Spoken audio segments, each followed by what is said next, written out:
നമസ്കാരം. മകളുടെ കല്യാണത്തിന് ആവശ്യമായ പണം ബാങ്കിലുണ്ടെന്ന് പറഞ്ഞിരുന്നു. പണം കിട്ടിയില്ലെന്ന് കരുതി കടും കൈ അവൻ ചെയ്യുമെന്ന് സ്വപ്നത്തിൽ പോലും കരുതിയിരുന്നില്ല. പറയുമ്പോൾ തോമസിന്റെ പിതാവ് യേശുദാസ് വിതുമ്പി.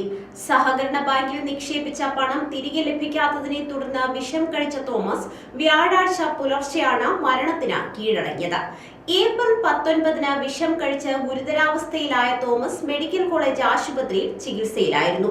പെരുമ്പഴുതൂർ സർവീസ് സഹകരണ ബാങ്കിൽ 5,30,000 രൂപയാണ് തോമസ് നിക്ഷേപിച്ചിരുന്നത്. മകളുടെ വിവാഹ ആവശ്യത്തിന് കരുതലായി നിക്ഷേപിച്ചിരുന്നതാണ് തുക. വിവാഹാലോചന ഉറപ്പിച്ചതോടെ തോമസ് നിക്ഷേപം തിരികെ ചോദിച്ചെങ്കിലും പണമില്ലാത്തതിനാൽ അത്രയും തുക തിരികെ നൽകാൻ നിർവാഹമില്ലെന്നാണ് ബാങ്കിന്റെ ഭാഗത്തുനിന്ന് ലഭിച്ച മറുപടി. ഇതോടെ വിവാഹം മുടങ്ങുമെന്ന മനോവിഷമമാണ് ആത്മഹത്യയിലേക്ക് നയിച്ചതെന്നാണ് ബന്ധുക്കൾ പറയുന്നത്.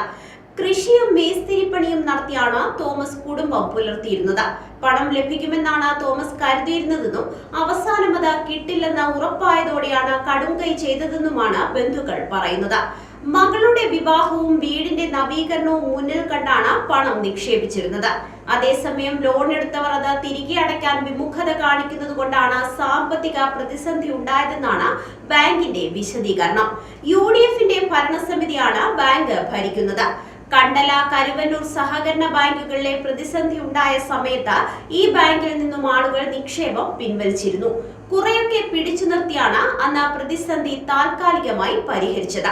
ഇനി വായ്പ തിരിച്ചടയ്ക്കാത്തവരിൽ നിന്ന് റവന്യൂ റിക്കവറി അടക്കം നടപടി സ്വീകരിച്ചാൽ മാത്രമേ പണം തിരികെ പിടിക്കാൻ സാധിക്കൂവെന്നും അങ്ങനെ പണം കിട്ടിയാൽ മാത്രമേ നിക്ഷേപകർക്ക് തുക മടക്കി നൽകുവാനാകൂവെന്നുമാണ് ബാങ്ക് അധികൃതർ പറയുന്നത്. തോമസ് ആത്മഹത്യ ചെയ്യുമെന്ന് പ്രതീക്ഷിച്ചിരുന്നില്ലെന്നും ഇത്രത്തോളം പ്രാധാന്യമുള്ള കാര്യത്തിനാണ് പണം തിരികെ ചോദിക്കുന്നതെന്ന കാര്യം തങ്ങളെ അറിയിച്ചിരുന്നില്ലെന്നും ബാങ്ക് സെക്രട്ടറി പറയുന്നു.